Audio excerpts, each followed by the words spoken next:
History ടിപ്സിൻ്റെ പുതിയ എപ്പിസോഡിലേക്ക് എല്ലാവർക്കും സ്വാഗതം.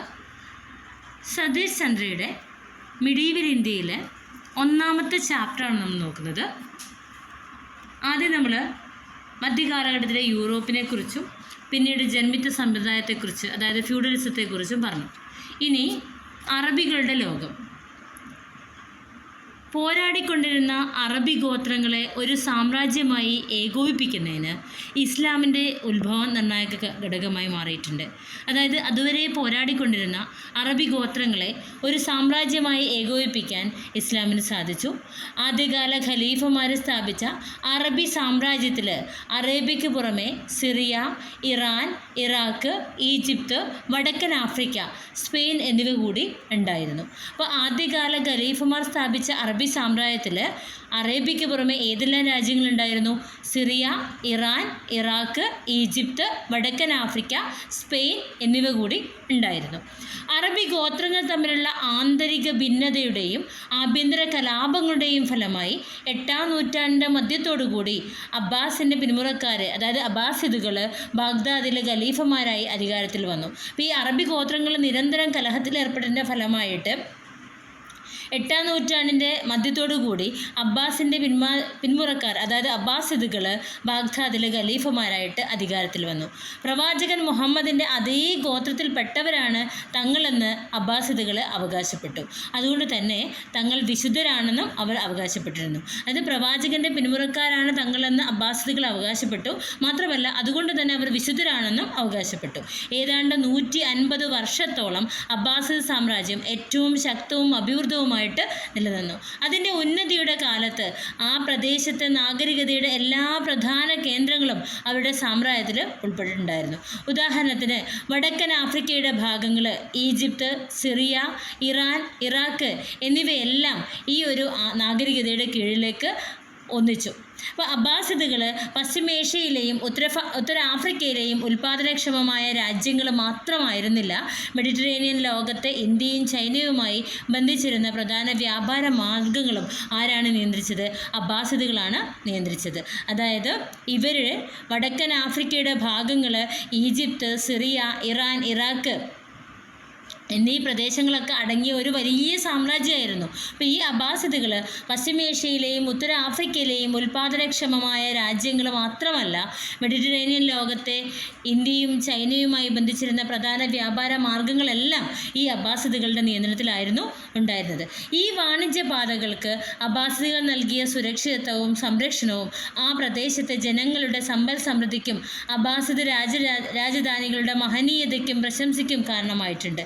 അപ്പോൾ ഈ ഒരു വാണിജ്യപാതയ്ക്ക് അബ്ബാസിദുകൾ ധാരാളം സുരക്ഷിതത്വം നൽകിയിട്ടുണ്ട്, സംരക്ഷണം നൽകിയിട്ടുണ്ട്.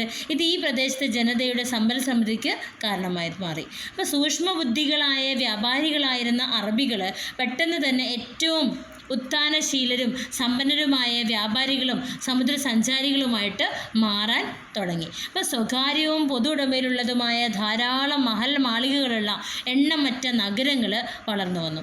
സമ്പന്നതയിലും സാംസ്കാരിക പുരോഗതിയിലും അറബ് നഗരങ്ങളോട് മത്സരിക്കാവുന്ന പട്ടണങ്ങൾ ലോകത്ത് ഒരിടത്തും അന്നുണ്ടായിരുന്നില്ല. അപ്പോൾ അക്കാലത്തെ ഏറ്റവും പ്രശസ്തരായ ഖലീഫമാർ അൽ മാമനും ഹാരൂൺ അൽ റഷീദും ആയിരുന്നു. അപ്പം അൽ മാമനും ഹാരൂൺ അൽ റഷീദുമായിരുന്നു അന്നത്തെ പ്രധാനപ്പെട്ട ഖലീഫമാരെന്ന് പറഞ്ഞാൽ.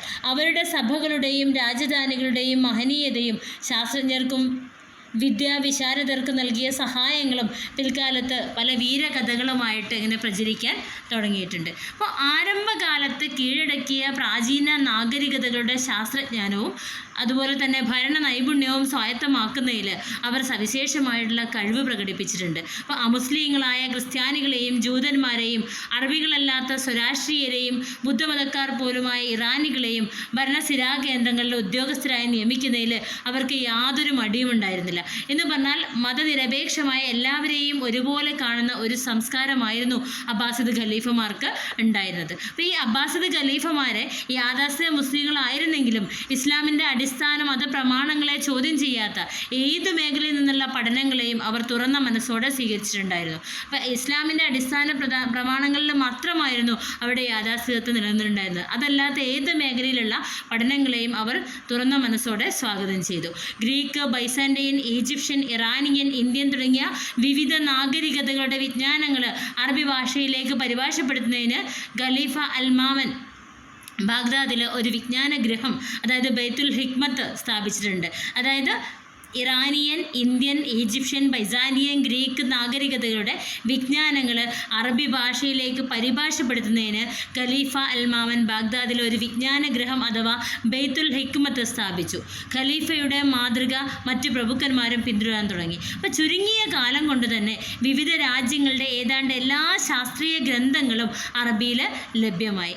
അർപ്പണ മനോഭാവമുള്ള യൂറോപ്യൻ പണ്ഡിതന്മാരുടെ ഒരു സംഘത്തിൻ്റെ അടുത്ത കാലത്തെ പ്രവർത്തനങ്ങളുടെ ഫലമായി ഗ്രീക്ക് ശാസ്ത്ര തത്വശാസ്ത്രങ്ങൾ അറബികളിൽ ഉണ്ടാക്കിയ സ്വാധീനത്തെക്കുറിച്ച് വലിയ ഒരളവ് വരെ എന്ന് നമുക്കറിയാൻ പറ്റും അല്ലേ. ഇപ്പോൾ ചൈനയുടെ ശാസ്ത്ര തത്വശാസ്ത്രജ്ഞാനങ്ങൾ അറബി ലോകത്തുണ്ടാക്കിയ പ്രത്യാഘാതങ്ങളെക്കുറിച്ചും നാം അറിഞ്ഞു തുടങ്ങിയിട്ടുണ്ട്. ഇപ്പം വടക്ക് നോക്കിയന്ത്രം, കടലാസ്, അച്ചടി, വെടിമരുന്ന്, എന്തിന് ലഘുവായ ഒറ്റച്ചക്ര കൈവണ്ടി അടക്കം ധാരാളം ചൈനീസ് കണ്ടുപിടുത്തങ്ങൾ ഈ കാലഘട്ടത്തിൽ അറബികളിലൂടെ യൂറോപ്പിലേക്ക് എത്താൻ തുടങ്ങി. അപ്പം വെനീഷ്യൻ സഞ്ചാരിയായ മാർക്കോ പോളോ ഇവയെക്കുറിച്ച് കൂടുതൽ അറിയുന്നതിനും യൂറോപ്പുമായുള്ള വ്യാപാരത്തിൽ അറബികളുടെ കുത്തക തകർക്കുന്നതിനുമായിട്ട് ചൈന സന്ദർശിച്ചു.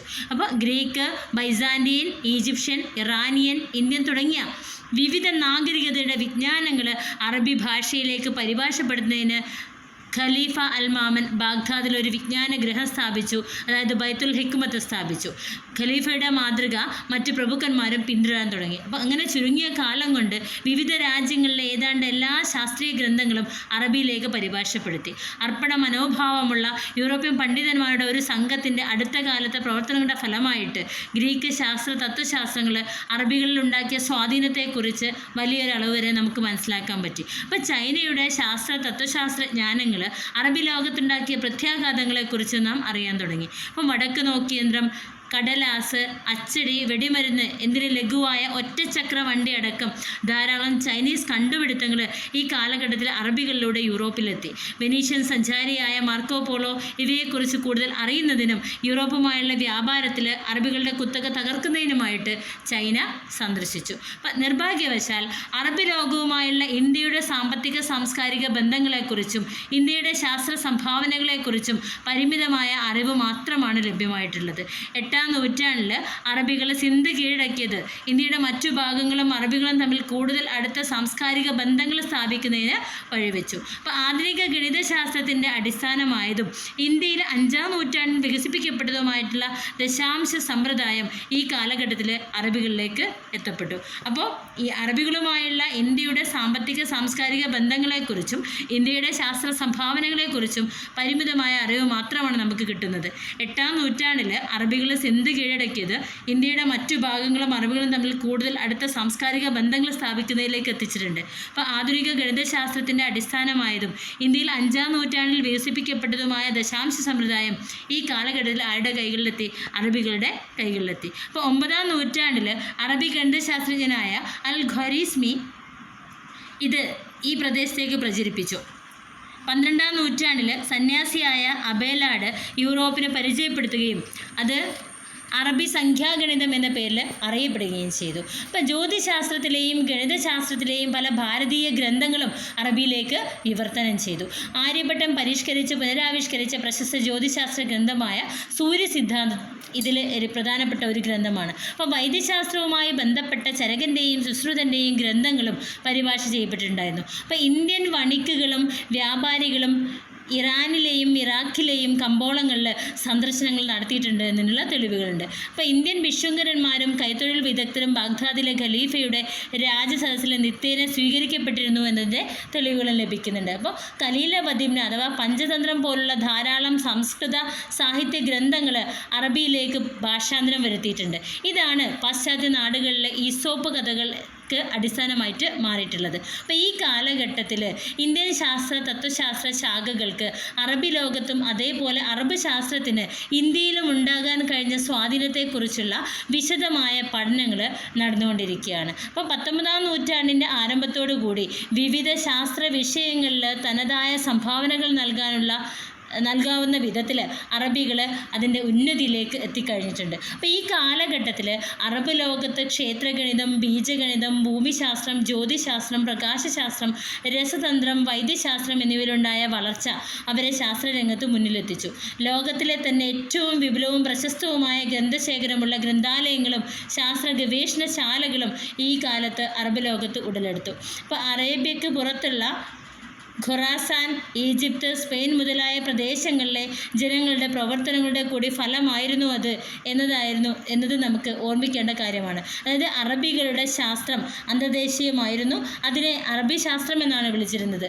മുഴുവൻ പ്രദേശങ്ങളിലെയും സാഹിത്യത്തിൻ്റെയും ചിന്തയുടെയും ഭാഷയായിരുന്നു അറബി എന്നതുകൊണ്ട് വിവിധ രാജ്യങ്ങളിലെ ജനങ്ങൾക്ക് സ്വന്തമായി സഞ്ചരിക്കുകയും പ്രവർത്തിക്കുകയും അവർക്ക് ഇഷ്ടമുള്ളിടത്ത് താമസമുറപ്പിക്കുകയും ചെയ്യുമായിരുന്നു എന്നുള്ളത് കൊണ്ടുമാണ്.